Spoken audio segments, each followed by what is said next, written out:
Welcome back, nerds! We're the 12-Sided Guys. We have Matt playing Pine. Hi! Scott playing Roos. That's me. Jordan playing Ebby. Salutations! Sabrina playing Nari. Hey there! And me, Paul, playing Running Up That Hill by Kate Bush on repeat all day, every day. You know, just in case. Me too! Any- Make a deal with God. In the swamp of places. Did you watch the season tonight? The No, season finale no tonight? spoilers. No spoilers. It came I out, have- what, today? When Yeah. we're recording. Yeah. Yeah. Yes, I haven't no. seen it yet, no. right. I want to, Okay. but I haven't had a chance. This time of night is when I normally watch these shows. Yeah. I know, right? Yeah. The recording puts a big crimp on my Stranger Things binge watching. Well, excuse us, Jordan. Come on, guys. See, the things that we do, the sacrifices we make for you, our listeners, nerds. I guess we're just going with nerds. We didn't wait for a reply. We're just going to go with nerds. Well, it's because we record this before they have a chance to reply. Exactly. Oh my Not our gosh. fault, nerds. Oh gosh. Anyway. Well, thanks for coming along with us on our adventure through the shattered world of Pavantis. If you want more 12-Sided Guys, which I'm sure you do, go check out our Patreon at patreon.com/12sided guys. You can get bonus content like the Q&A we recently did, as well as all the maps, battle maps, character sheets, and more. Yes, we recently did it. The magic of podcasting, okay? We did recently just do that. Thanks, Matt. Or if that's not for you, then just keep spreading the word, either through social media, ratings and reviews, or good old-fashioned just talking to people. Also, don't forget FANUC, September 22nd through the 24th, 2022. We'll be there, so you should be too. Anyway, if it ever bothered you that you needed a special gauntlet just to hold your sword with two hands instead of one, then this podcast is for you. It's the Crystal Codex, episode 74.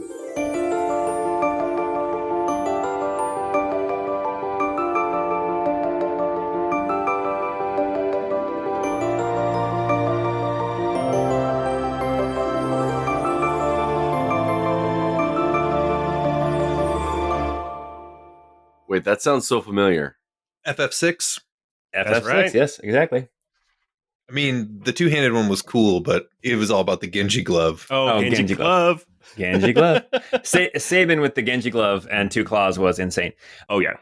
So anyway, No, Sabin with the Genji glove and the offering, and then he's doing like 16 hits per attack. yes, that's right. Broken. It was the offering. I forgot.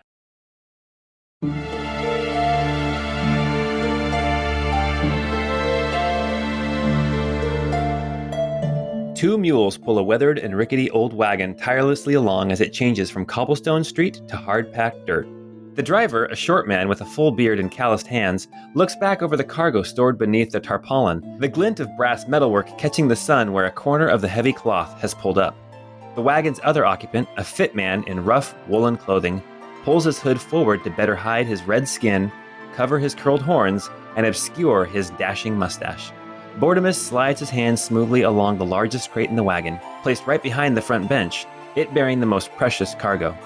As driver and passenger survey the uniformed tents lined up in orderly rows outside the west gate of the city of Crossroads, tension fills the space around them. Once King Tenor's army arrives from Arkelvy, these soldiers, the army of Terran's duchy, will join him and march on Tabery. Queen Kira doesn't stand a chance, Bortimus mutters to himself. The crate vibrates under his hand. Shh, quiet now, he mumbles in a pitch so soft he's not even sure if the Bishop Aleri hears. We're almost through, and then we'll get you to your people. Just be still for now. The movement stops, the bishop apparently calmed, as the mules continue their plodding pace west to Wayfield and ultimately the Kingdom of Tabery. 100 miles to the west of the knight and the bishop, we find two women in an elegantly appointed throne room. The first stands just over 5 feet tall and wears a white embroidered doublet and tailored pants. The simple crown on her head marks her as a queen, and the crutch under her arm belies her ferocity in combat. The other stands closer to 6 feet, her skin tarnished and weathered, but polished to a comely sheen, her left arm missing just below the elbow. She wears no crown, but is no less a ruler. Kira, Queen of Tabery, first of her name, and Hermine, chosen leader of the Free Peoples of Alil. In turn, each signs her name to the vellum scroll. They lock eyes and clasp hands as a new accord is forged between the Kingdom of Tabery and the ormechs of the Kilava, an alliance strong enough, one would hope, for these two small nations to survive the coming war. Far to the south, deep in the bowels of a temple to a misunderstood deity, Master Saman prostrates himself before the graven image of the Lord of Swords. The two blades in the stone devil's grasp are a red so dark they're almost black. The high priest no longer feels any pull to claim these blades as his own, the swords themselves seemingly content in the grip of their master's depiction. He came so close to losing himself to these relics, barely able to resist the need to take them and cut down their previous thrall, the man known as Roos. Saman breathes deeply, draws his own sword, and reaches his mind toward Lord Laramie in an appeal to his vanity and a request for aid. And for the first time in 5 years, something calls back to him, as his sword alights in green crackling flame. It appears the influence, the power, of Lord Laramie flows once more to his devoted followers. Ooh. Propping himself against the gunwale of the airship Crown of Cloud, the muscular form of Tristan takes in the warm sea air.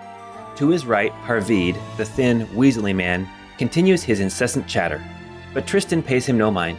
His thoughts remain 3 days in the past. His humbling at the hands of the blossoming storm of the western sky, the true sword of the heavens, not the pretender appointed by a new bureaucracy hoping to portray legitimacy.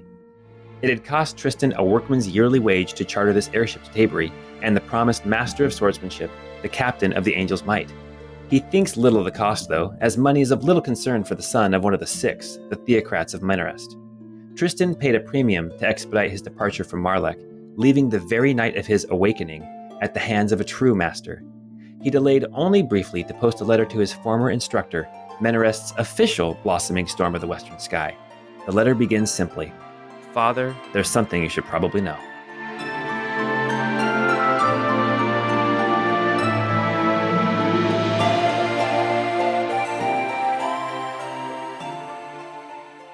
What? Ooh, spicy. I love it. Maybe it's like a training thing, like, like you're the instructor, you're the father or the mother. Maybe it's not like a biological thing. Sus.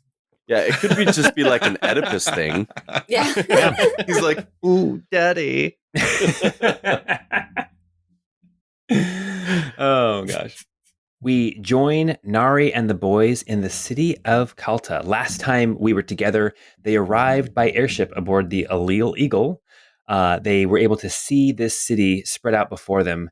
What once was a river town that actually dealt with timber that they would cut and send on down the river is now a coastal city. The Sapphire Sea and the Almarian Sea having met after the shattering and actually swamped a good third of the city of Calta. Here we join Nari and the boys aboard the Allele Eagle early in the morning, the sun just starting to peek up as Roos. You are still asleep in your room, and you start to dream. You start to dream. Have you considered being like a Foley artist or a voiceover artist, Scott? Because that was good. Roos, you're asleep, and you are dreaming of something. It's one of those dreams that you can't quite, you know that you're not going to remember it when you wake up. You have no control over it. It's very weird and kind of psychedelic, nothing really meaningful. And then you feel... Nobody likes my mustache in the dream. I mean, it's so unreal. Well, you feel a change. Something about the dream changes. And you are suddenly aware of looking down at your hands. And as sometimes happens in dreams, but not very often, you think to yourself, I'm going to move my hands. And your hands move. And you find that you have control. As you look around yourself, you can tell that you're in a room. You can't tell how big the room is. The walls are all fuzzy, obscured. They are not substantial. And as you gaze around this room, you turn in a circle. And when you get back to where you started, you see something that was not there when you first entered this room. You see a figure. And like the room, the fuzziness of the walls and the angles, you can't quite tell how large this figure is. You can tell this figure is wearing some kind of robe or cloak, something long and flowing, something white or maybe gray or maybe black. Hard to tell. It seems like as the light catches it, the light that's coming from everywhere and nowhere, it seems the colors kind of shift and change, and yet it seems so natural. But as you look at this figure, you see this figure is turned away from you, sitting at a table, and you can see over this figure's shoulder, there is a golden scale resting on the table. As you will yourself to step forward, you can feel your feet moving towards the table, and yet you're not actually moving. It's more like the table is sliding towards you. And this figure becomes larger, and yet doesn't change its size at all. It's a little disconcerting. But you can see on this scale, one side is weighed down with a large stack of golden coins. And the other side of the scale is empty and high up in the air. You see this figure reach deep into its cloak or robe or clothing, whatever, and pull out something small. Bruce, make a perception check. Ooh, I'm good at those. Got a 29. 29. You see the hand, even though it's obscured and fuzzy, you can see that this hand that pulls out some object is skeletal. You see finger bones, you see phalanges, which, by the way, the singular form of phalanges is not phalange or phalange, it is phalanx. Just a heads up. Okay. Like the Pokemon? I felt like I needed to get that out there to everybody, okay? So glad we learned that. the more you know. But it is a skeletal hand. And as you see this hand reach towards the scale, you see it press whatever was in its hand on the scale. And when it pulls its hand away, you see this small skull, humanoid. And the scale starts to tip. And you see the gold coins rise up and the skull go down until it is almost balanced. The gold is just a little bit higher in the air, and the skull carries just a little more weight. And at that, the figure seems to realize that you are here, Ruth, and turns to look at you.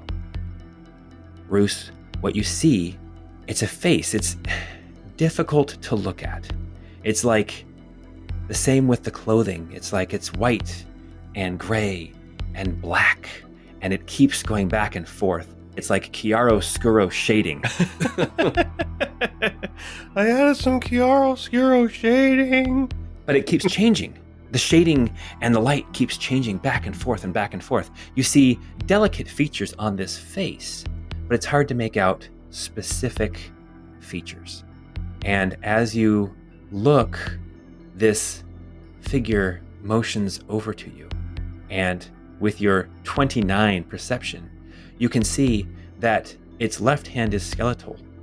Its right hand, the one that it motions towards you with, actually has flesh and is adorned with multiple expensive and fancy rings bearing large jewels. The hand of a very wealthy, prosperous person. And this figure motions you over, and whether you want to or not, you are standing next to this figure at the table. The figure reaches down, pulls up another scale, and this one, somehow you know, is yours. Roos, on one side of the scale, you see it is weighed down with two small black swords. The figure reaches over with the elegant ringed hand and takes those two swords and throws them away. And as the figure does that, you see that the scale still remains tipped down. The side that had the swords is still down. The other side still way up in the air. You can tell with the body language that this figure is intrigued, was not expecting this reaction, and turns to look at you quizzically. You can tell there is amusement and a puzzled look on this figure's face. And then both hands reach towards you, and you are powerless to stop them. And one hand reaches onto your belt and pulls out a dagger. A bronze dagger. A dagger that you remember has only been used one time, and that was to cut your hand. And in the other hand pulls out a broken hilt of a sword. A sword that handle that you remember was once held in the statue of Lord Laramie deep in the basement of the Temple of Lord Laramie. The figure looks at you and in one hand holds this dagger and in the other hand holds this sword. And as you look, the hands keep changing back and forth. The sword and the dagger, the handle and the dagger stay still, but one hand is skeletal and then ringed, and then the other hand is ringed and then skeletal, back and forth, as if it can't decide whether the skeletal hand should have the dagger or the handle. Roos, you look up into the face of this being, and you see it raises an eyebrow questioningly, and you know instinctively that you can pick one. What do you do? I'm going to try and talk. Does my voice work? You open your mouth, and nothing comes out. And you can see the figure smile and almost shake a little bit with laughter, but you don't hear a sound. That's something else that you realize as you're here. You don't hear anything. I'm going to try and speak again, but nothing will come out. And in my mind, I'm saying, God, I got to learn sign language now. You don't have a scarf of sign language? You have to tie it around your eyes or something. I don't know. That's right. Okay, so there's a broken sword in one hand and a dagger in the other, and a raised eyebrow. Hey, Paul, you said there's a raised eyebrow. How much of the face can Roos see? Roos can see the whole face and yet not really make out any of it. He can see delicate features, probably more on the feminine side, but that's it. Well, the hilt is the blade's broken on that one. There is no blade. It's literally just the hilt and handle, yeah. Yeah, so... And the dagger is bronze. It is the dagger that was used to rid you of the taint of the swords.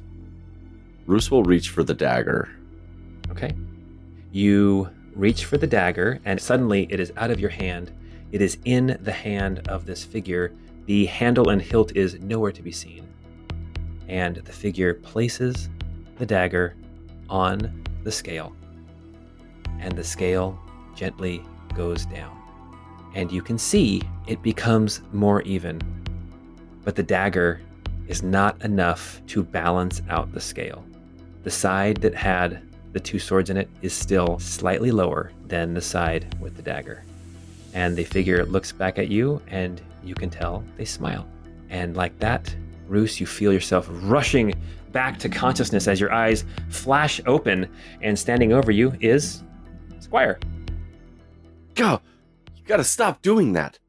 Stop doing what? You treated Ebby for Squire. Sorry, I just... Well, that was going to be my next question. Ebby, where are you? This is on the ship. This is on the beleaguered, illegal eagle. Yeah, I think Ebby's at Ebby Roos's is... door in the peephole. Ebby's on the deck. Even if it's night, he's just kind of pacing around on the deck. Okay. Yeah, Squire's standing over you. He's like, do what?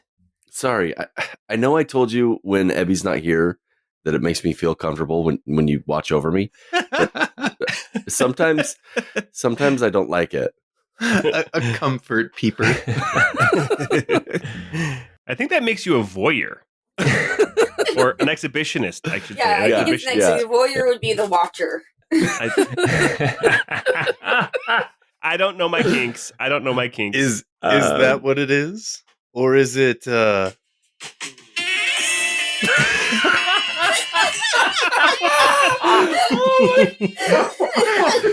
Oh my gosh. How did you have that ready to go just like that? Oh my gosh. He always has it ready to go. He always has that song just in his pocket. I was going to say, you got to be prepared with some George Michael at any time, you know? So Squire sits down on the bed next to you as you are kind of sitting up in your bunk. These cabins down here in the in the hold of the Allele Eagle are not very big, but the cabins here that you guys have requisitioned are much bigger than the ones down even further down for the crew. But he sits on the bed, and you notice as he sits that, of course, the blankets and things are not moved at all. You can't feel any weight on the bed, but he sits down anyway, and he turns towards you. And he says, "So, were you serious back there in Arkelvy? You know, about the throne?" I don't know. I feel like I could probably do a better job than King Tenor. I feel like I would be a more honorable person, but it's not something I want to do. But if the person doing it is not the right person, then does that mean that it should be me? Well, I have never wanted it to be you, but it should be you. That's your place. That's some serious shade. He's never made any kind of pretense about his feelings for you. I know we didn't get off on the right foot, and I know you just put up with me, but I do appreciate what you do for me. I know you do, and I need you to know that Roos Bayard, first of your name, rightful king of Everlyn, what you did in Arkelvy, that note that you wrote, that letter that you made sure that Tenor would find out about, that was one of the first kingly things I've seen you do. You see a little sense of pride in him, actually. Oh, I guess the motive was more spite, but is that like a regal motivation? You were looking out for your people. That's true. And that's what a good king will do. But I was more concerned about my sister and the citizens of Tabery than the citizens of Arkelvy. Well, you have to start somewhere. He pats you on the knee and he says, "Well, come on, let's get up. Let's get dressed. We got a lot to do." I mean, technically, it's all Everlyn anyway. Mm-hmm. That's true. As he stands up, he kind of motions over to the book that Pine had gotten in the basement, in the library of Lady Cadriel, the one that contained the genealogy of the Bayard family, recovered from underneath Mason's Keep. And he points it and he says, "Have you learned anything yet about your family?" I probably would have had time to read it in the travels. So why don't you make some kind of a check? What do you think it should be? History? I could do a history check. Ooh, I rolled well. 19. Roos, as you are looking at this book, you found the same things that Pine had seen. He'd showed you some things about your line and how, the end of the book kind of contains the genealogy that leads down to you, Roos. And then it also shows a line connecting Bree over to Roos's mother, as well as Kira and your dad. And one thing that you notice, Roos, is that there is a line that shouldn't necessarily be there. There's a line from you underneath Bree and Simon that connects you over to your mom and dad. So if you're looking at a pedigree chart, it would be not a line coming down from the top, but like a line coming down and over. Like there's documentation of you being raised by your mother and father. Okay. So that's as much as I'm going to go. That's as far as I'm going to go. You can make an insight check and I can give you another hint if you want. Yeah, I will make an insight because it's only a 15 on insight, so. Not great. I'll let you figure that one out. I'll let you stew on that one yourself. Okay. He says, "Well, we best get dressed." And then Squire disappears. Okay. Well, thanks for polishing my boots. You notice that your boots are not polished at all. there's like one spot on the toe of one boot that's polished, and then the rag is kind of just thrown over in a corner. All right. As this was going on, the sun has been rising, and everybody else wakes up aboard the Allele Eagle. And you are, as I recall, last time you guys had actually flown over to the city of Calta, landed in the kind of the harbor, and you are docked up against a pier, floating in the water. And as you look down over the side of the ship, you can see that you are actually over the top of the part of the city that sank and was swallowed up by the sea during the shattering. Doesn't look like the bottom's too far with all the ruins beneath us. Man, this is some crystal clear water. I can see through to the bottom. Yeah, that yard looks like it was in pretty good shape until a couple years ago. Oh, such a waste. That trampoline was still in good condition. I bet those kids are bummed. Their pool has expanded a little bit. So you guys all, I guess, kind of come up onto the deck of the Allele Eagle. Are there any, guards or anything to greet us, or is it kind of more of an isolated landing spot? We'll say that you guys already took care of, docking fees and all that kind of stuff the night before, or, when you got in early in the morning. Yeah, how much were those? Oh, 10 gold pieces? We have to roll to see if we get ripped off again. No. In a town like Marlek, that kind of stuff happens a lot. Here in Calta, this is a city, but it's kind of like how Tabri was a very small city. Calta is also a very small city. It is a city-state, meaning it actually has a queen, and it kind of, quote, rules itself, but it's not very large. Hey, everybody, it's okay. I'll take care of the docking fees this time. Okay. Who's the queen? Do we know? Yeah, her name is Queen Seraphina. You've picked up that name. Cool. All right, well, I guess, unless we want to take off from here and go scour the mountains looking for a facility from the air that very well may be destroyed or camouflaged, I think we need to start asking around in town this morning. That sounds like a good idea. Where would we even start? If I may, Oh, yes? apologies to interrupt. I just want to urge some caution. As a reminder, we are in the old Almarian Empire, and as such, be on your guard. I'm not saying that there will be Imperial operatives around, though there may be some of those, but sympathizers to the Towers of Adjudication, it's entirely possible. Cultists to the inevitable, they may in fact be quite common in these areas. So definitely tread carefully in these parts. That's a really good point, Abby. Do you any of you have any ideas where we can start? I mean, I was simply gonna go maybe hang out at a tavern and say, hey, what do you do for work around here? Anybody used to work at that old Imperial facility? How's life been since they closed it down, Come here often? I have found that taverns are good places to pick up on the news, but maybe being slightly less obvious. I mean, Abby, I know that when you first left the facility, you avoided populous areas. Yes, that's correct. I'd be interested if we even just went outside the city a bit, if anything looked familiar to you. Honestly, I doubt it. I stayed in the mountains. I tried to stay as close to the thick tree coverage and to the mountain regions as possible. I don't know that I could say that it was because I knew that it would be for the best, but I felt that it certainly was, I was drawn to it. It seemed the safer route. That makes sense. All right, well. Bruce, question for you.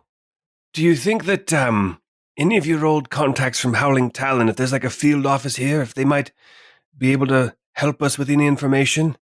I don't recall if there's a field office here in Calta, but if we went to Almar, I'd be able to go and touch base with some people over there. Well, we might as well go into town and just see what we can find. Yeah, let's feel it out. Do we stay together or we split up or anything anybody's more drawn to? I mean, I could go hang out at the bathhouse if there's a bathhouse here. I'm not sure how common airships are going to be in this city, so we might already be drawing attention to ourselves just by landing. I'll look over toward the docks to see if anybody's staring. What you see is there's a few different ships that are docked up here. You can see there's actually like a bigger ship that's actually still out in the bay that's had to dock further out because for whatever reason, getting in this close is difficult. Yeah, they're going to scrape their hull on a 2-story house. Something like that. Yeah, and the water's not that deep here, but you do notice as you're parked here that you are not the only airship that is docked. So the way that Calta works is that there's a river that runs right through the middle of the city, and there are southern docks and there are northern docks, and you guys have parked here at the southern docks, and as you look across at the northern pier, you see there's another airship that has landed there as well. It is definitely more of a modern airship, meaning less well made, and you can tell because there's like airships have this kind of natural release of energy. At least the modern airships do, and so you can see like clouds of like blue or green or sometimes like red mist or exhaust basically coming off of the crystal engines that power them. Whereas the Allele Eagle is pretty much carbon neutral. Oh, thank God. Nice. Would we know, like, was Queen Seraphina, was she a person? I mean, I'm assuming she wouldn't be queen, but a person of power before the shattering? You can make a history check. Cool. I'm not very good at that, but let's see what we can do here. 13. Queen. So just knowing how the Empire failed, it could have gone either way. Hard to tell. You know that just in your little bit of information you've gleaned in your travels, that some people rose to power here in Ricolia by force of arms, some people by money, some people by name and reputation. So you're not exactly sure how Queen Seraphina came to be queen, but Seraphina is a person. Seraphina is a queen. Yes. So you guys are standing up on the deck of the Allele Eagle as it is tied off here at the farthest reaches of this specific pier, and the city of Calta awaits. Well, I think I'll go see if I can find a bath. That seems like a great place for me. I don't think we should stay here for long. Let's get what information we can.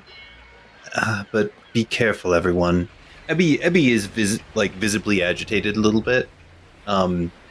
He's kind of pacing around a lot and just looks unsettled. Ebby, are you all right? I'm fine. It's fine. Let's just get in, see what we can find, and then get out. Something just doesn't feel right. Abby, are you okay? Are you okay, Abby? All right.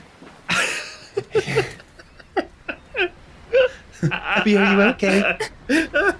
Well, I'm going to try and find a gambling house, maybe somewhere we can throw dice and see if there's anybody with loose lips. Perfect. I agree. I think a tavern is a great place to find good information. All right, Nari, let's go. Hell yeah. I'll go with you, Pine. Oh, well, okay. You weren't able to come with us last time we went to a bathhouse. Well, yes. Well, I may not still get into the bath, but I'll go and hang out, I guess, or whatever people do there. We get naked, first off. So, question for you, Abby. Are you familiar with how to disguise your body when no clothes are on it? I mean, I have seen people in the nude, if that's what you're asking. Mr. Pine, we see you in the nude most evenings on the deck of the ship. I'm not most people, and I should say, if 2 people wandered into a bathhouse looking like me, jaws would drop. Something would definitely sag, that's for sure. He certainly doesn't lack confidence, everyone. Oh, God. Oh. Okay, so we have Abby and Pine are heading to find some kind of a bath, and Nari and Roos are heading towards an inn. So we are going to then split the party. We're going to roll some initiative, and I'm just going to kind of give you guys a quick little recap, I guess, of what you're able to find before you get there. Nari and Roos, you find out that there are a few inns or taverns in town. The 2 main ones that are actually within the city, like the city wall, would be the East Bridge Inn and the West Bridge Inn. And if you look at the city of Calta, you can see that there are 2 bridges that span across the river. And on the eastern bridge across the river is the East Bridge Inn, and the West Bridge Inn is across the river from the West Bridge. So those are the 2 inns that you are directed to, whereas Pine and Ebby, as you guys are asking about baths and a specific bath house, the answer you get is that there's no specific bathhouse, but there is a place that you can bathe. And they point you here in the southern part of the city to a relatively new-looking construction. It is well built. It is made out of stone and brick, and it is a shrine to Lord Ornithor, the Lord of Water. And you are informed that if you go there, that you can bathe. So let's roll initiative. Who's going to go first? Nari, why don't you roll? Sounds good. Fine, I think you should roll for us. Okay. Nari got a nat 20. What? Or they Nice. just go first. Nice. We don't even have to worry about it. Yeah, I rolled an 8. Nice. Yeah, you guys take this one. It's good. So then the question I have for you guys, as you guys are approaching kind of the river, Nari and Roos, you can see these 2 inns that they have mentioned, the East Bridge Inn and the West Bridge Inn. They're not that far apart. They're like basically a block apart from each other. And when you're standing on the south side of the river, you can see each of them across the river on the north side. The East Bridge Inn is kind of more your traditional looking, well-built inn. It has like big bay windows in the front, whereas the West Bridge Inn is a lot smaller, a lot darker, and it may not even be an inn. It may just be inn in name only and actually be just a tavern, just a place to get some drinks. So which place would you like to go? East Bridge Inn or West Bridge Inn? I say we go Westbridge. I think we might have better luck in a spot that's just a tavern. I agree. All right. You head towards the West Bridge. As you go across this river, you can see the water is flowing relatively quickly underneath this bridge as it empties out into the bay where the rest of the city used to be. And you come to the front of this inn. It is small. It is dark. It is one of those buildings like Cheers style where you actually have to go down some stairs to get to it. It's like built underneath ground level. Is there something on top of it? It looks like there is like a second and a third floor on top of this building, but there's nothing to demark like what it is. Like there's no like door leading up there or anything. There's no staircase. So maybe it really is an inn, and there's a couple stories up above for rooms, but it just seems really small and really kind of run down and dirty. My kind of place. There you go. You guys walk into this bar, this inn, and the first thing you notice is that the ceilings are really low. There's like beams that separate out the room. You know, they hold up the ceiling above. It's all kind of dark wood. You can smell the smell of like pipe smoke and spilled booze. There's fire smoke from like the hearth. It seems like the chimney hasn't been cleaned for a while because there's a lot of smoke coming in off of it. Even though it is like spring and you guys are further south than Tabery, it's not nearly as warm here as it was when you were in Marlek. Marlek was more kind of a Mediterranean feel, and now you're more like kind of a Northern California type of a weather, where in the spring it still definitely can be chilly and rainy at times. And this there's this dark, relatively small common room that you come into. Looks like there's a long bar, and there is a barman standing behind the counter, wiping drinks with a dirty rag, or not wiping drinks, wiping mugs with a dirty rag. He wipes. Who ordered the gin and tonic? You can see that there's a few people scattered around, but everyone's kind of sitting in like ones and twos. There's no like big groups of people chatting, and everyone who's here seems to be already drinking. Barkeep, 2 ales, please. He nods and turns around, and then he turns back around with 2 mugs. I think Nari will kind of hang out around the bar and say, "We're new in town. Any good tips or tricks about sights we should see?" The bartender says, "You're new in town. You're looking for places to see, and you came here?" It seemed authentic. I want the authentic experience of Calta. Well, we have been here for a long time. Well, if you're here in town, I mean, there's always the horse races up at the circuit. We got some churches if that's your thing. Any specific, like, churches or gods that are worshipped here? He kind of blows out his mustache.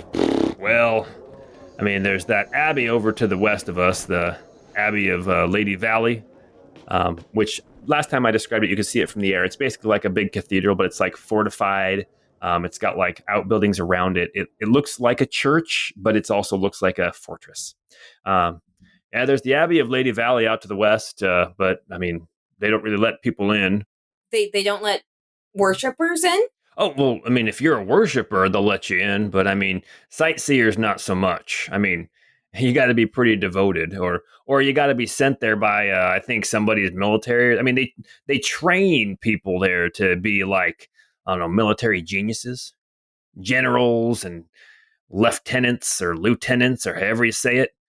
And they go there, they train there, and then they go back and they augment their own militaries, I think, something like that. Here in town, there's a church to what's that shield lady? What's her name? Anyway, we got that one down south, and then up to the north of us, we got a little shrine to Erdos, I think, the healing one, and then there's that new one, that they just built over by the water for the water god, whatever his name is. The water god? I don't know of a water god. Oh, yeah. Well, right after the shattering, when like a third of the town got swamped, and people were missing their loved ones and their homes and their businesses and sank into despair, a lot of us decided it was time to start maybe paying a little bit more attention to him. So yeah, built a shrine to Ornithor. Yeah, Lord Ornithor. That's his name. Hmm. Oh, and then there's also there's a shrine south of town on the way out of town to Lady Salier. Lady Salier. People like to stop there and make donations or whatever to help their travels be safe. That's what we got as far as churches. I mean, the market, Feldrin Square, it's not that far from here. I mean, other than that, you're talking the forest is all around us. And then you got some farms, and that's pretty much it. Bruce will pull out a gold coin and put it on the counter and say, I'm interested in some rumors. I don't know how common those metal men are here in the city, but I've heard that there was a facility nearby where they were coming from. He picks up the gold coin and he holds it in his hand. And then he kind of taps it on the counter and then holds out 3 fingers. Bruce will pull out 2 more and put them on the counter. And he scoops them up and he says, are you one of them scavengers? I've got a close friend of mine who has a personal interest in the facility. We're not interested in scavenging anything there. Someone close to me really wants to get into it, though. Well, I'm going to tell you, if you ain't a scavenger, you ain't getting close to that facility. Do you have to be are there official scavengers? Well, no, nothing official about scavengers. Then why wouldn't I be able to get close? Well, they won't. I mean, official's an odd word to be using with scavengers. They're not recognized. They're not unionized. They're not a guild. It was the splunkers. They were the guild. But the scavengers, they're just, how do I say the Wild West without saying it's the Wild West? It's the fantasy Wild West. Are they authorized or in any way, or are they more bandits? Well, I mean, there's a big group of them that comes in and out of town occasionally. They come in and get supplies and they head back out to the west. But yeah, they're a seedy folk and they don't like people poking around. Well, I appreciate you giving me that information. If you run into any scavengers, you just be careful. I mean, they drive souped up cars, and sometimes they have guitars and flamethrowers with giant speakers. And is that what they call themselves? Are they scavengers? No, but it feels very Mad Max. For some reason, there's a kid who throws a bladed boomerang. No, just they look out for each other, and they don't like people wandering in on their territory. And Queen Serafina doesn't have any feelings about them coming into town on occasion? Well, when they're in town, they're on their best behavior. But there's been people who followed them out trying to see where they're going. You know, I mean, this crystal tech stuff, that's big money. That's big money. And some of them come back with cuts and bruises and stories to share, and some of them never come back at all. Could you mark on my map where the facility is, or do you know? Oh, I've never been there myself. He kind of looks you up and down, looks over at Nari. You two look like you could handle yourselves. I mean, if you guys were really looking to find what they're looking at, where they're at, I mean, they come into town, they got a place they like to stay. You can go maybe check around there. Yeah, where is that? He puts 5 fingers down on the counter, and then he puts 5. Then he taps it twice. All right, Nari will throw him 5 gold. and he taps it one more time. Sir, you are taking advantage. 5 and 5 makes 10, my friend. And then he thinks it through. He starts like counting on his fingers. He's like, yeah, that's right. 5 and 5 makes 10. Nari will put down another 10 or another 5. Ooh. And Bruce will say, that does include our next 2 drinks though, right? Oh, of course, sir. Okay. So from what I hear, they come into town, they get their supplies, and they like to stay the night at this old abandoned inn just outside of town, on the west side of town, kind of between the city wall and the Abbey of Lady Valley. It's right on the river, so it's not on the main road out of town. But yeah, there's this inn that it used to be competition for me, but after the shattering, I guess the owners, proprietors, they didn't survive, so it's just sat empty for the last 5 years. But the scavengers, I think they've been using that as their little camp when they come into town. I appreciate that. You've been very helpful. Much obliged. And then he pours you another drink. Now, do you serve food here as well? You want to eat our food? He seems a little bit shocked. He's like, he goes over to like a door and he opens it up. He says, "Hey, Cletus, wake up! Somebody wants to eat some food. You got work to do." You realize that it's just frozen stuff from Costco, right? Somebody knows how bars work. That's my favorite meal. All right, we're going to jump over a little ways away to Pine and Ebby, as they the only place to get a bath in this city apparently is the temple to Lord Ornithor. So I guess like non-religious people are just absolutely filthy here.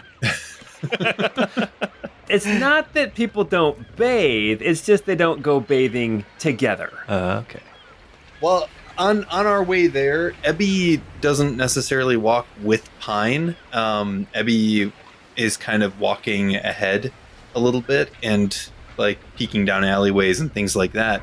But as they go, Amarok suddenly lands on Pine's shoulders. Oh, well, hey there, buddy. And I'll scritch him behind his ears. Or I'll attempt to.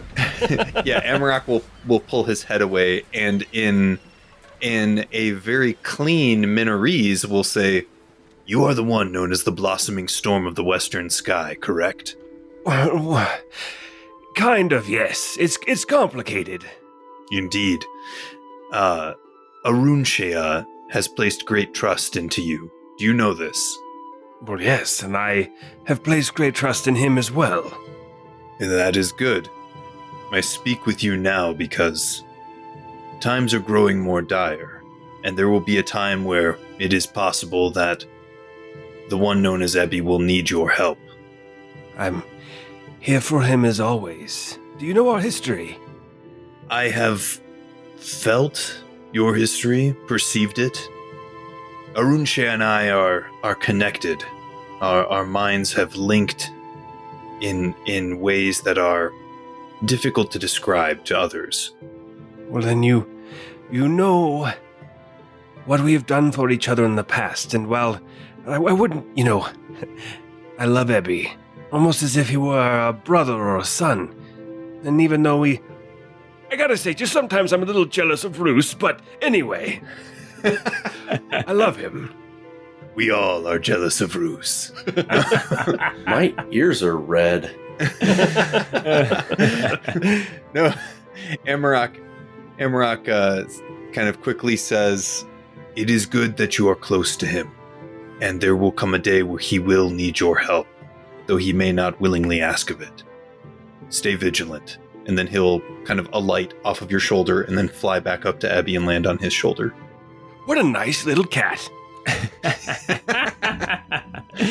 All right, you guys approach this shrine to Lord Ornithor. Out front, on the front of the building, you can see these fountains have been constructed that are just the soft little tinkle of water. And you can see there are two doors on one side that enter into this relatively square building. It looks like it's a square building, and it actually looks kind of like almost like a cube going up with kind of an onion dome style top. But yeah, there are two doors that kind of go into this main area. You can see that there are people, not a bunch of people coming and going, but you see the occasional person going in and then the occasional person coming out as you approach. Do I notice if they're going in and coming out specific doors, or is it kind of just look like it's either door? It just looks like the two doors are just a design feature, just an architectural feature. So are Abby and Pine still traveling separately? I would imagine as we got closer to the building, Abby is maybe slowed a little bit, and you've kind of gotten a little bit closer. And in fact, Abby would want to close that gap so he can whisper in your ear and say, "I may not get into the math with you, but consider me here as like your valet to help with clothing and towels and things of that nature." Oh, that works for me, yeah. You might be able to maybe speak with other people who are in a similar situation. But I was going to say, Abby, I know staring is kind of your thing. It might not be appropriate here. "Whatever do you mean?" as Abby stares unblinkingly into Pine's face. Are you familiar at all with the worship of Lord Ornithor? You can make a religion check if you want to. Either one of you can. All right, Pine rolled a 16. Oh, nice. And Abby got a 15. Okay. You both, as you guys are kind of talking this through, kind of jogging each other's memories, you remember that Lord Ornithor seems to be the deity of water that represents kind of the danger of water, the power of water. So like, whirlpools, tidal waves, waves smashing against the shore, that kind of thing, a shipwreck. Those would be the kinds of things that Lord Ornithor is kind of responsible for, I guess. So people might come and worship Lord Ornithor in order to try to keep those kinds of things at bay. Okay, so I'm anticipating going in there and just a big pool, and everybody is walking as fast as they can around to make a whirlpool like we did when we were kids. That's how you worship this guy. How did you know? And then You gotta play mermaids. every 5 minutes you gotta stop and let the current carry you. I much prefer the god of lazy rivers, personally. As you guys walk into this temple, you can see that straight ahead as you walk in, there's like this font. There's this kind of like bowl full of water. And the first thing that you notice when you walk in, now that it is an enclosed space, you can smell that this water is not fresh. This is salt water. And the fountains out in the front, as well as the fountains that are inside, and this font here at the very front of the temple, they're full of water straight from the sea. You can see that in the center of this large open kind of square room, there is a large pool with stairs on all four sides that lead down into the pool. And you can see that there's a fountain on like a dais in the center of the pool that's kind of lifted up out of the water. You can see that around the outside of this building, there are stone benches. And on these benches, you can see that there are towels that are laid out, as well as hooks on the wall. And you can see that in some places, people's clothing are hung on these hooks. And you can see moving about the room, you can see people are in various states of dress and undress. And it seems that people don't necessarily get naked, but they get down to like their small clothes, their underwear. And then they will wade here into this saltwater bath as they kind of look at the fountain, mumble some prayers, and just kind of soak in the salt water. But it's not so much a social experience. I mean, it's not like a bathhouse, but as you look around, you see that talking to others is not uncommon, right? So to strike up a conversation is not unheard of, but this isn't like, hey, come here often type of a situation. Sorry, Pine. You can. You just ruined my opening line, Paul. I was going to say you can put that list away. It's not going to work. All right, well, and I'll look at Ebby and I'll try to remember the name that he said he took as his name. Pranciful, right? Here, take my clothes. Yes, my lord. I shall take your clothes and hang them on the hooks there, as a good valet does. I'll start to take off my clothes and I'll get down to just my underwear, which is basically the onesie that Napoleon wore at the water park. If you have not gone and watched Bill and Ted's Excellent Adventure after episode 69, I don't know what you're doing with your life. Go watch Bill and Ted's Excellent Adventure as soon as you're done listening to this. Yeah. Okay. I've watched it twice since recording that episode. That's amazing. We did have a listener say that they hadn't seen it, and so we kind of urged them to go and listen. So No, we bullied him. As We bullied they him. should. It's literally the best. As one does. Okay. Oh, man. You can see that people are moving to go down into this pool. Ebby, you can see there are some also people that are either had already finished bathing and have like dried off, and they're now sitting on the bench just kind of looking out at the water. So there are opportunities in here for either one of you to strike up a conversation as Pine enters into the cold water. Oh, I'm going to smell like fish. You very much are going to smell like fish. It does kind of stink in here. And you can see that in the bottom of the pool, they do a good job, but there is like algae and stuff growing here in this pool as all this natural water straight from the sea is just kind of bathing this this area in sea life. Pine will look for older people who are in here. Not a problem. You see there is an old man, older than you, kind of bent over, stooped. He's got a long white beard. He's got no hair on the top of his head. He's got kind of the pointed ears that you would expect of like an elf or whatever this world has as far as elves are. He's got pointed ears. And he is kind of, you see him kind of floating on his back, resting in the water. So it's pretty buoyant here because of the salt content. I mean, you not necessarily. It is more buoyant than a freshwater pool, but it's not like the Dead Sea where you can just like float just without trying. Okay, well, Pine will head over toward him. And even though his ears are probably under the water and he won't be able to hear Pine, Pine will go up to him and give him a nice friendly wave and smile. Oh, he kind of pops up and says, "Oh, good morning, sir." Good morning. You look like someone who knows what they're doing. Do you come here often? That line actually works. Yeah. He says, I do. I come here as often as I can, sometimes twice a day. Oh, well. Yeah, I'm new to the worship of Lord Ornithor, but I'm in town and, depend on the seas, and I figured I would give it a try. You know what they say, when in Almar. Yeah, well, welcome. Any reason in particular you're trying to keep his wrath at bay? Well, honestly, I was just wondering what worship of him consists of and why to do it. I understand keeping the wrath at bay. This city looks to have suffered immensely over the past 5 years. And I hate to dwell on the negative. I was wondering, you as a, fellow old-timer, might tell me what life was like before the ocean encroached on this city. He kind of stops floating so much and he stands next to you. You can see that the water is about, 4 feet deep. And so at least where you're at, it looks like it gets deeper the closer towards the center you get. And also, just so you know, that fountain on the raised dais, there's actually ladders that climb up to that dais as well. And there's a little banister around there. And occasionally you'll see somebody like go swim over to the banister and or to the ladder, climb up, and then looks like they toss a coin into the fountain before climbing back down into the water.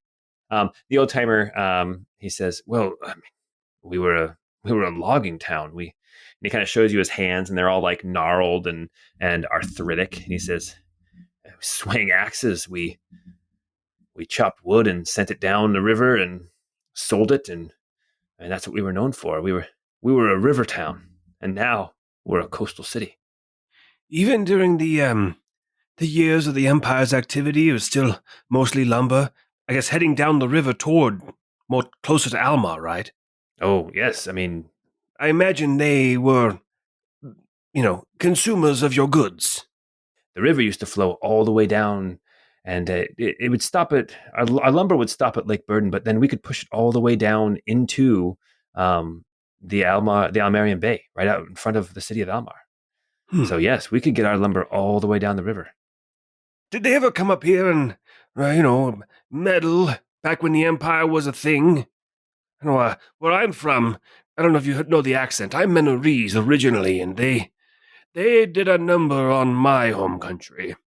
Well, when the city was part of the Almarian Empire, I was 30 when the empire was formed, and I was off in the woods and chopping trees months at a time, and came back down for the winter, and all of a sudden we were an empire. So, I mean, that was pretty much the extent of the meddling that I ever experienced. I mean, besides the tithes and taxes, that kind of thing. But no, life under the empire wasn't so bad.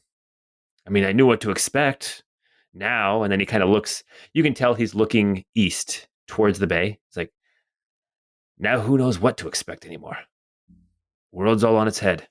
I understand. Being out there in the woods for months at a time, you probably came across some very interesting things. Any interesting stories or anything out there that might be of interest to a visitor? Well, I was out logging those forests for decades. I never saw anything too out of the ordinary. The occasional pack of wolves or gobloid that wanted to do us harm, but there were always enough of us that, we were never in any real danger. Yeah, those gobloids are the worst. Yes. Yeah. Well, I could think of worse. I can't imagine why anybody would ever think they were cute or have a gobloid be their favorite character in a popular podcast. It blows my mind as well. No, back then, I mean, things were relatively safe. I quit logging, I don't know, a decade or more ago, years before the shattering. But from what I hear, the forest isn't as safe as it used to be. Oh, really? Is it falcon wolves? It's never falcon wolves, but one day it's going to be falcon wolves. I don't know. Are you having a stroke? Well, I do taste almonds. Oh, gosh. Here close to town, I mean, the forest grows up all around Calta. It's to the north of us, to the south of us. It used to be to the east of us, but now that's just sea. But it's definitely to the west of us. But, I mean, here, close to the city, there's an old ruin that, pre-shattering, people would go and have picnics there, and they would, spend some time just exploring the fallen stones. You'd get the occasional scavenger or splunker over there trying to see if there's anything, beneath the ruins, looking for their crystal tech. But I don't think anyone ever found anything. But now, peaceful and serene, like the Temple of Time up on the Hyrule Plateau. I think you need to see a healthcare professional. Is there a Temple of Erdos? I imagine, out of character, I imagine this the pastoral paintings that you see of people dressed up very nicely, out having picnics in old Roman ruins. That's basically what it's kind of like, except for it's in the forest, right? He says, but what I hear lately is, nobody can get near those ruins, at least not individually. There's something out there, something big. Something stopping them. Well, has anybody been hurt? Or are they just they come running back saying, "Don't go in the woods" type thing? Oh, from what I hear, there were people who went out into the woods, to go and um, explore, just kind of take their minds off of the troubles of everything that's happened since the shattering, and they came back saying there was something big, something moving in the forest, something growling, something threatening. And Queen Seraphina sent an armed battalion into the forest and couldn't find anything. But people dare not venture out into those woods alone or in small groups. And once Queen Seraphina's men found nothing, I don't think that they've ever gone back in. And now people just avoid that section of the forest. It's not far from the city. The forest is maybe a mile from the city, and the ruins are maybe a half a mile into the forest is all. It's very, very close. So how something that big, that dangerous, that scary can be so close to our city? And I guess it's still there. Interesting. What direction is that? That's southwest of here. Well, it might be interesting for someone. Apparently, if other scavenging opportunities are closed to me because of dangerous people, maybe I'll brave the dangerous ruins instead. He kind of laughs. He's like, I would rather face something that I knew, like scavengers, than the unknown, like whatever beast is out there in the woods. It's probably a frog. Have you ever seen a frog before? That tiny little thing. Well, some of them are big and ugly, but they could all fit in your hand, and they make such a loud noise. Like if I didn't know about frogs and I just heard a frog, I think I'd be pretty scared. I know about frogs. We know about frogs here. It's not Are you sure? Okay, so they puff out their throat sacs and make this really deep. Are you sure you? Okay, well, are we thinking of the same thing?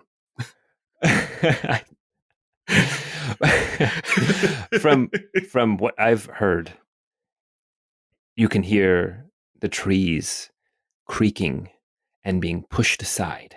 Ooh. And then glimpses of something big. And I mean, perhaps it's a frog, because what I heard, it was something green. But nobody has gotten a clear look. I would avoid that section of forest were I you, traveler. In fact, I would avoid the forest altogether. Don't waste your time on the scavengers or the forest. It's not as safe as it was before the shattering.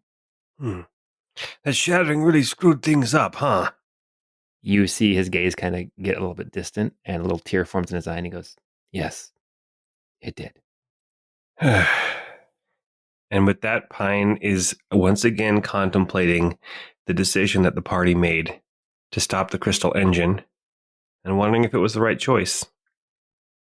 And then he stops himself, he gathers himself, because we haven't discovered a form of time travel yet, so there's no way to change it. I'm going to be honest with anybody listening right now. I, Paul, am not smart enough to wrap my head around time travel, so I probably won't be adding it into the podcast. We can always just do like, how the Avengers did it, where you go back in time, but it doesn't change your actual time. Just make it easy. That's not how time travel works. Oh, gosh. Yeah, the continuity.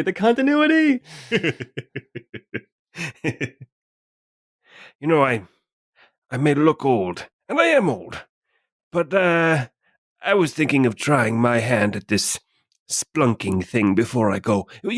Bucket list thing. He says, old timer, you need to stay away from the scavengers. Oh, yes? And why so? Yeah, they're a dangerous lot. Yeah, they don't cause trouble here, but you hear the stories. You hear the rumors. If you got any crystal tech on you, I would keep it well hidden. I don't know how crystal tech works. Come on. Me neither. Let's bond over that. This newfangled technology. All right. Okay, well, while you're having this conversation, Pine, Ebby, what are you doing as you're kind of sitting outside of this large pool? So Ebby is going to walk up to if there's other valets or servants or people along the side. Yeah. And see if he can find those. I guess, are there any So, yes, there are. And as you're kind of looking around to see the other servants, you see like 2 or 3 servants on your side. And then across the way on the far side of the temple, you see another servant. And then you see a deacon holding some clothes with red eyes. Interesting. I guess first I will walk over to just some of the non-deacon servants that are there. And I guess to kind of clarify, of course, Ebby has his disguised self up and active after leaving the airship. I assume so, yeah. He walks up to these individuals and he says, "Salutations. My name is Pranceville Bartemius Carl Pates III, Esquire, valet to the Lord of the Blossoming Storm. And who might you be?" Wait, can I just say, the whole time I was talking, you were writing that name, right? You were trying to figure out the best name. No. No, there's a whole story. Yeah, there's a whole story behind. I mean, Pranceville and Bartemius. I mean, come on, right? Yeah, I mean, yeah. those are given. But Carl Pates III. That's there's some background there on What that about one. the Esquire, though? Do you have a law degree that we don't know about? Well, I mean, Bill and Ted. You give this super long name, and then he just goes, "Oh, I'm Ivar." Ah, greetings, Ivar. And with whom might you be? He points down there into the pool, and he says, "Well, I'm here with the prince." And you can see that there is a young man, probably 14 or 15, just kind of drifting in the water, looking up at the fountain. You can make a perception check, but he is thin. He looks like he's kind of small for his age, but you can see like the hints of like a mustache just starting to form, which is why you're kind of assuming right there at like that 14, 15 years old. Got it. Perception was 22. 22. Just want to see how awkward his mustache looked, if it would grow into something like Roos's. Yes, the makings of greatness. What was your perception check again? A 22. You, as you're looking at this youth in the water, you can see his mouth is moving, and he keeps kind of closing his eyes, and you get the impression this youth is very devout in their worship of Lord Ornithor. Ah. Incredibly devout.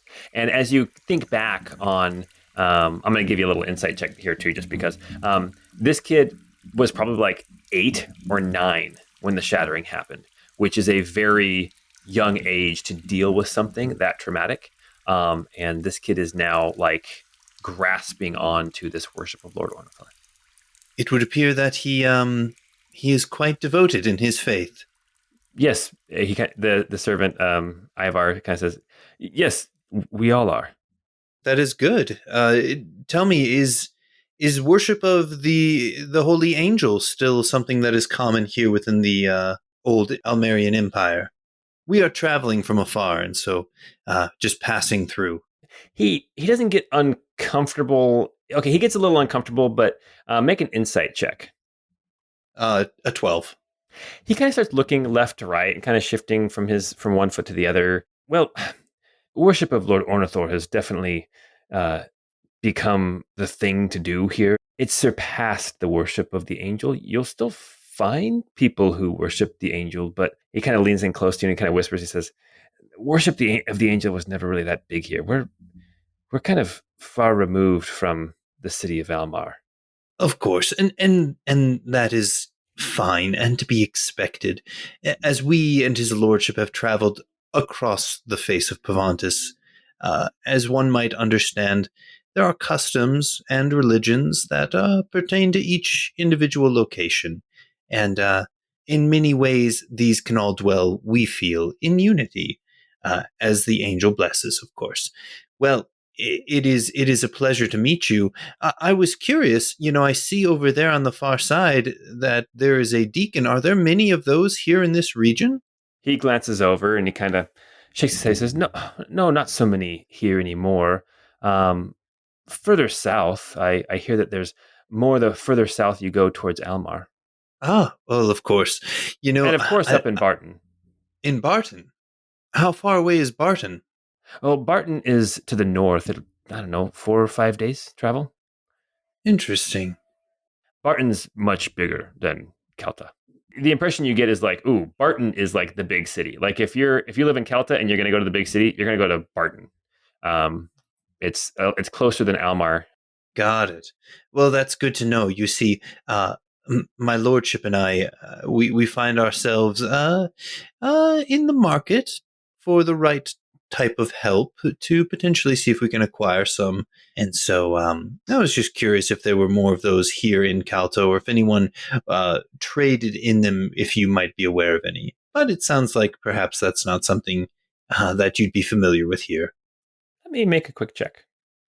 He gets a little closer to you, Ebby, and he kind of whispers and he says, there are a few, and if you're looking to get your hands on some, the man who owns the deacons here in town, he's like looking left and right, like kind of like he's letting you on this big secret. If you're looking to get some, he doesn't sell them, but the guy is a gambler. I bet for the right price, you could bet on the races, and he might be willing to wager a deacon or two. Oh, fascinating. Well, that would be a rather interesting proposition. And then he says, just whatever you do, don't bet against the prince. And he motions down again to the prince who's floating in the water, the slight, slender young man.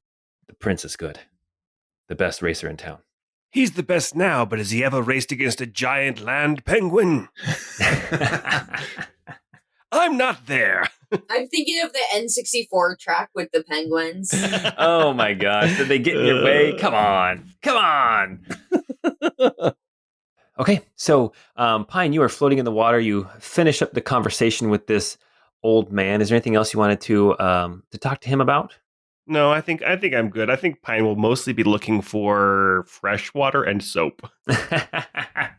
In that case, you need an inn. Ebby, on his way out, is actually going to telepathically tell Amarok to go invisible and follow the other ormech and report on its position. Fantastic. Ebby is kind of dead set on trying to find an opportunity to sneak away and liberate that ormech. Okay. And I'm right there with you, man. Very good. Okay, Roos and Nari, you guys finish your drinks. You thank the barman again, and you leave the West Bridge Inn as Ebby and Pine leave the Temple of Lord Ornithor, smelling a little bit briny, not feeling any cleaner. And your hair is wet now. And I'm assuming that you guys did the whole like speaking to each other telepathically so that you guys can decide where you want to meet up to discuss kind of what you found. The other inn, because if it actually has rooms, then I maybe could get a real bath. I don't know about you. Coming out of the salt water, man, I'm chafing like crazy. Does anybody have any Gold Bond? Oh, man. All right, well, you guys meet up right in front of the East Bridge Inn. So the streets here in Calta, they're not cobbles here like they are further north. These are like more of a brick pattern, and they're kind of like a yellow clay brick. Whereas when you were in Marlek, I don't know if I ever described this, but the streets there are kind of like a more of a orange or a red clay brick. But definitely a difference here versus further north where you do a lot of cobbles. But you meet up out here in front of the East Bridge Inn, and it's a larger building. It has like a plaster walls. It has some stone around the base of it. It seems like a very well-built building. It has these large bay windows. You can look in and you can see like the bar, and you can see like the reception desk area where you first walk in.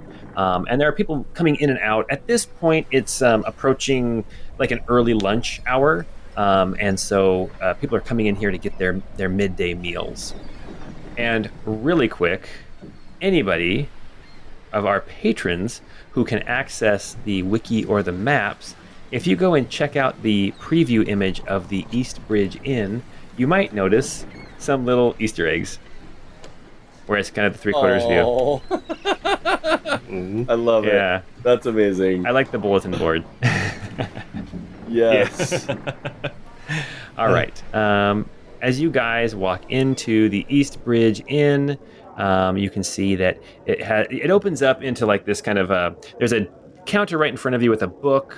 It looks like this is where like the innkeep will sit to like sign people in and out for their rooms. There's a little cabinet behind the counter that has like keys to different rooms, and there's a staircase on the west side of the building that goes up to a second floor.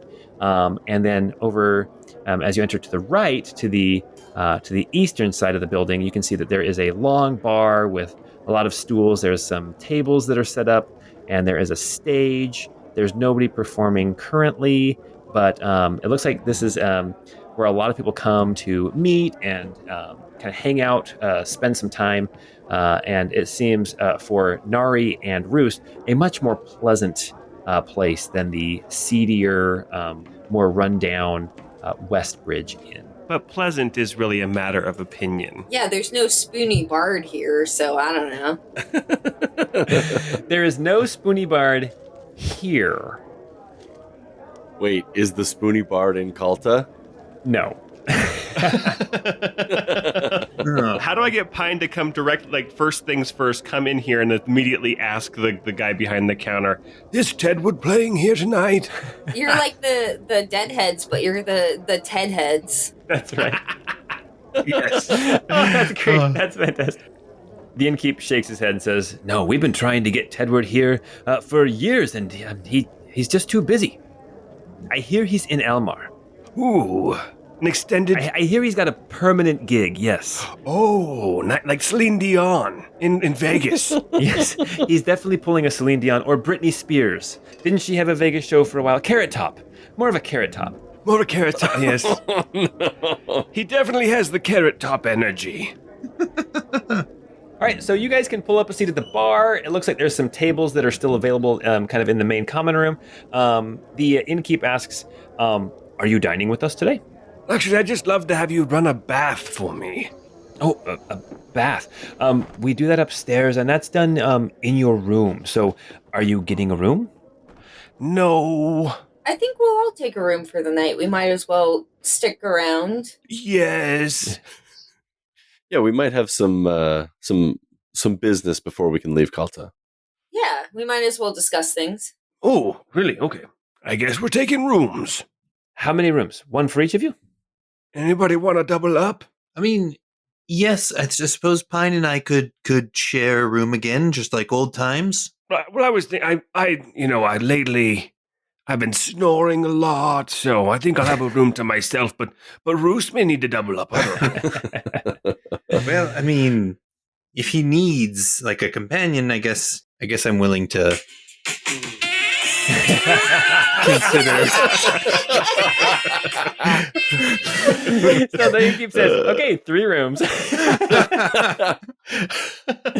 And he hands you 3 keys, and he says, and good sir, I'll have a bath drawn up right away. It should be ready within 45 minutes. Oh, wonderful. I worshipped at the new temple in town, and I'm craving a ceviche. I don't know what that is. Raw fish. chopped up, served with lime. It's delicious. It's really good. Actually can be super delicious, yeah. He kind of motions over to the other counter and he says, food orders can be taken over there. That's fine. Unless you would like a private dining room, then I can arrange that as well. Private dining sounds nice. Let me see if we have one of... Yes, actually, we do. The East Room is available. All right. Hey, everybody, let's go private dine. Like fancy people. That will be 5 gold pieces up front, but meals included. That's not too bad. I'd be happy to cover that. The one person who's definitely not eating. Also, I do have a ton of money, so if we need to cover anything, I'm down. He hears you say that, and he's like, I mean 15 gold pieces. I have a lot of money, so that's fine. All right. He leads you back to a dining room. It's kind of there's a hallway that heads straight to the back of the inn here on this first floor, and then there's 2 doors, one across from the other, and he opens up the one to the right, and you can see there is a nice dining room. It's actually quite large. It's 25 feet across, like 15, 20 feet the other direction. There's paintings on the walls, and there is a table, and it is already set, and he sets you up in here, and he says, your server will be along shortly, and then he closes the door. Excellent. There's also a door on the other side of the room. So this dining room has 2 doors, one going back out into the hallway and the other door going, you're not sure where. You know, Pine, if I could ask you, and perhaps the others, they might be able to answer this. Why is it that the gratuity portion of the meal is always such a touchy subject? Capitalism. Well, maybe that's how things are done here in Almar, but in Menarest, if you tip somebody, they actually are offended because they assume that you think they're not going to do a good job unless you pay them extra. Right, you are in this room. There's a nice rug on the floor underneath this table. The cutlery looks, I mean, it's silver. It's well made. There's like a nice candlestick on the table. Just a very nicely appointed room. And as you guys are sitting in here, or as you enter in, you realize this is probably the nicest inn in town. And I have one quick question for Ebby. Ebby, how far can Amarok communicate to you telepathically? Amarok, I can sense with the familiar senses as long as they're within 1 mile of me. 1 mile. I think that will make it. Okay, cool. That's my only thing I wanted to ask. Before Nari sits down, she will kind of peek through this back door and just, see what's going on behind there. As you head towards the door, you get close and you can actually barely, through this thick mahogany door, you can actually hear the sound of kitchen staff. And you imagine this door it's another entrance into the kitchen. And as you open the door a little crack, you can actually smell the smells of food, and you can hear the chatter of the cooks and things back in there preparing meals. Perfect. Ebby will go ahead and tell the group about the gambling. So, a funny thing, I was speaking with a man named Ivar, who is the servant or valet of the prince, a young lad, 14, 15 years old, apparently quite an avid horse rider. And he mentioned to me that there is an individual who has a penchant for gambling, who deals in ormechs here in town, and that occasionally they might show up as part of the gambling stakes for the high stakes tables. Might be something worth looking into. That's a great lead. Is it only horses, or could I enter maybe crumbles? Well, that's a great question. You might be able to enter in crumbles. Although typically racetracks don't let you bring your own horse and then enter the races. Yeah, okay. That is usually frowned upon. Ebby, do you have an idea of how many ormechs this person has? From the sound of it, I would guess only a handful at most. 2, 3 maybe. There was another at the bathhouse as well, and I've dispatched Amarok to tail that one, to follow it, and to see, kind of where it is and where it goes, in hopes that we might be able to find a moment to abscond away and liberate it as well. I'm not opposed to the idea, and Nari will kind of look sympathetically and be like, Ebby, we can't stop and save every ormech. I'm not saying I'm opposed to it. I'm just, we can't stop at every city and free every single one. Well, I mean, I'm not proposing that we save every one of them, but certainly the ones we come across, we should try, right? Right? We should do what we can. Of course, yeah. I agree with Nari though, and I think that's why we have our friends in the ship with us, is they're going to go out and seek out every single ormech. But when the ones that we find, I think that should be what we do. We should go and free them. Yes, and I suppose the ones in the ship could do it. They've never been through it before, and what if it doesn't work for them the same way it works for me? Can I say something real quick? I should have said this before. You are now in Rocolia, and one of the Liberator groups, their plan is to leave the Allele Eagle today and head north towards Barton. So you are now down from 10 ormechs aboard your ship, down to 7. I think we could definitely spare time to go to these races, but Bruce and I did find out that there are scavengers and that have a hideout outside of the city that we should definitely check out. We have a lead on finding that facility. Oh, really? Because all I was told about the scavengers was to avoid them, even after I said, it's like a bucket list thing. I want to do it before I die. And they're like, no, leave them alone. We did hear that, but we also found where they hang out. We were warned as well. If there is some sort of connection between the horse races and the ormechs that are there and the scavengers, it's possible that we might be able to find ormechs in this abandoned building.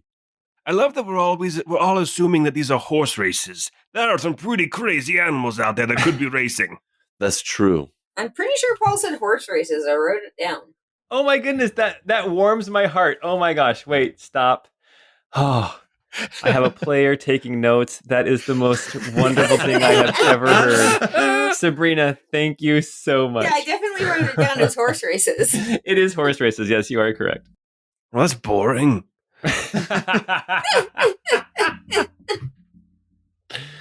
So my plan was tonight, if anyone would like to accompany me, to go to this building and see if I can't sneak in and do a little investigating. I would love to accompany you. I'd be willing to accompany you as well. Well, I mean, I'm not going to stay home while the rest of you are having a party. It's my party, and I'll cry if I want to. My name's Roos. I like to party. My name's Ebby, and I like to party. Oh my gosh, I love that movie. No, I know for a fact that you don't party. Wait, what's that movie? It's from Hot Rod. Oh my gosh. Oh, man. All right. So the plan then for tonight is to go and check out this abandoned inn. Is that kind of what you guys were talking about? Yeah. A sneak attack. Although, Ebby, I am also, again, more than willing to go with you if there's ever an opportunity to infiltrate this richest man in town with all the ormechs. I assume it's some kind of well-appointed villa. Maybe there's some guards patrolling that keep a standard routine, and if we were to knock one out, then the other would get surprised for a little bit and then go back to their normal routine, like on Assassin's Creed. Or you could do like a tenchu. Was it tenchu? And just throw out some poisoned rice? That's right. Find some rice on the ground, eat it. Oh, Gosh, I loved that game. Oh, man. Hey, Jordan, can you make a investigation or perception check for Amarok? Sure. Let me pull up his stat block. He doesn't have the best. We'll do perception. An 11. I'm not going to attempt to speak in Amarok's voice, but Amarok does send a message to you telepathically, so you know that he is at least within a mile. And basically, the message that he sends is that the ormech was accompanying a kind of a large, heavy-set man, as well as some other servants and even a guard. And they traveled north after leaving the temple of Lord Ornithor and exited the kind of the city proper out through the gates and are kind of in the suburbs to the north. They approached a large wooden sprawling kind of inn, and the name on the inn is the Wooden Palisade. And they went inside. Got it. And would you have Amarok follow inside or just kind of hang out outside or what? I think he'd probably just hang out outside, but Ebby will kind of like almost look like he's in a bit of a trance and will say, they're in an inn. There's an inn on the north outskirts of town. It was called, what was it called again? The Wooden Palisades? The Wooden Palisade. Yeah, so Ebby will go ahead and tell everybody that. I don't know who this person is, but he's got an ormech with him. And I don't know that I can leave without at least trying to liberate this one. You know, I'm not sure that would be his final destination, though. It is midday, and he does live in town. But if Amarok can continue following, see if he goes anywhere after lunch. Yes, I'll have him do that. Sorry, I'm just making some rolls because it's fun. How many hit points does Amarok have? He has, you dirty dog, 1,000,000. got 16. Ooh. 16 hit points. Amarok takes a big blow. 13 damage. What would Amarok do if Amarok got suddenly attacked while invisible? Would Amarok bolt? Would Amarok turn and fight? I think Amarok would probably turn to see the attacker, but then would probably try to flee because he's just so wee. Make a perception check again for Amarok. Ugh, a 9. Okay, you see Amarok sees a figure tucked away in a space between a building and this large inn, kind of in an alleyway, and has this a rifle. It's small, not big like the ones that you guys were seeing when you guys were fighting the riflemen back in Arkleby. Like the one that Daffodil is currently mastering. Exactly. The large, the huge musket. Like this one's smaller, almost like if you know guns, this is almost like a lever action style size 30-30, like what Longmire carried. So not super long, but this figure is aiming this gun at Amarok, and Amarok did not hear a single sound when that gun went off. It looks like this figure is loading up something else. Amarok can't tell with that 9 perception, like what this figure looks like, because they're all kind of cloaked and hood up and are managing to stay pretty well hidden in this little nook between buildings. But before this figure then can get another shot off on Amarok, Amarok will bolt. Someone fired on him. Amarok's in danger. And that's where we're going to end for tonight. Thanks for playing, guys. This was a lot of fun exploring a new city, a place you guys have never been before.